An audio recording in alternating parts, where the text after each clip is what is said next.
Back in 2019, I think I came across this term puberty blockers for the first time, and I'm a dad of two girls. This is, of course, the main reason I'm doing this. I'm not going to send my girls into a world that doesn't know what a woman is. Sure. I'm not going to send them into a world trying to change the sex of children. So I started researching this, and the more you read, the worse it gets. Hundreds of thousands of kids are affected. Tens of thousands have already received puberty blockers, cross-sex hormones, or surgeries. And it just really weighed on me, and I guess I felt a calling to do something about it. So the first thing I actually did was put up real billboards, one in Vancouver that got taken down after one day because a Vancouver politician said it was hate speech. That billboard said, "I love J.K. Rowling." That's all it said. It had a big heart on it, and it was taken down for hate speech because she, of course, has spoken out about this child abuse and the attack on women's rights. But I then did a whole bunch of billboards throughout the United States. But then in Canada, where I was stuck for the time being because of COVID restrictions, we couldn't even leave the country, I had a mission to start millions of conversations. So for me, I think it's important to get out of our silos and our echo chambers online and get into the real world and talk face to face like we're meant to as humans. So I had some signs made.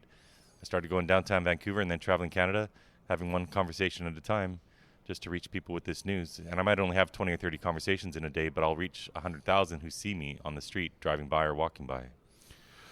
Well, Chris, this is something that we have been following for quite some time in the state of Alabama, and you may be aware of this. There was some legislation passed. It took actually 3 years to get it through the Alabama legislature that would provide a ban on these puberty blockers and hormonal treatments and even surgeries. And of course, those that would oppose that common sense legislation would say, well, this is not a problem. This is not happening here. I mean, people continue to say that. People were saying it across the country.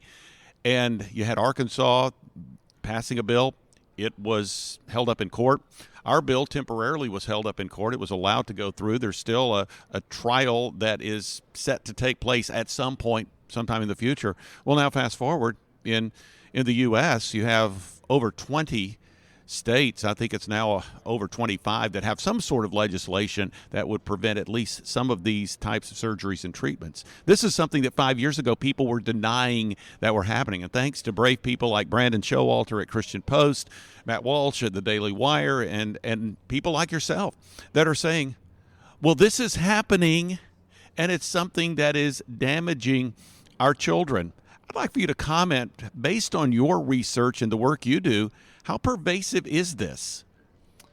Oh my gosh, this is everywhere. If you think it's coming for your city, I assure you it's already there, because the primary means through which this spreads is social media. And of course, kids are on social media everywhere. It's in the school system, it's in the culture. Some kids get wrapped up in this just playing video games, because today in video games they're talking to other children all around the world, or young adults, and sometimes they get indoctrinated into this ideology through that. But you're absolutely right about Alabama. I actually went there a couple of years ago to the University of Alabama in Birmingham. They were one of the first two states to stop this. The court case before the Supreme Court right now is the Tennessee ban. Yes. And that one the case at the Supreme Court isn't addressing the surgeries. It's just the puberty blockers and cross-sex hormones. But I was there speaking out in front of the Supreme Court that day in December, and we expect a very positive ruling coming down in June. So that will be good for states like Alabama and Arkansas, which were the first two, because if the Tennessee case was to lose, that would impact all of these other state cases, obviously. But this is absolutely everywhere. The New York Times reported 300,000 children in the U.S. between the age of 12 and 17 have been diagnosed with gender dysphoria. Those are just the diagnoses. And gender dysphoria itself is really a misnomer. These kids don't have that. They have other mental health comorbidities. We know from the biggest gender clinic in the world in England that 70% of the children there had 5 or more coexisting mental health comorbidities. But gender is being treated as the cure-all for all of this, when really they have suffered sexual abuse, or they have autism, which is extremely prevalent. There's other abuse, trauma. Kids in state care are way overrepresented. They might have borderline personality disorder, or their mothers might.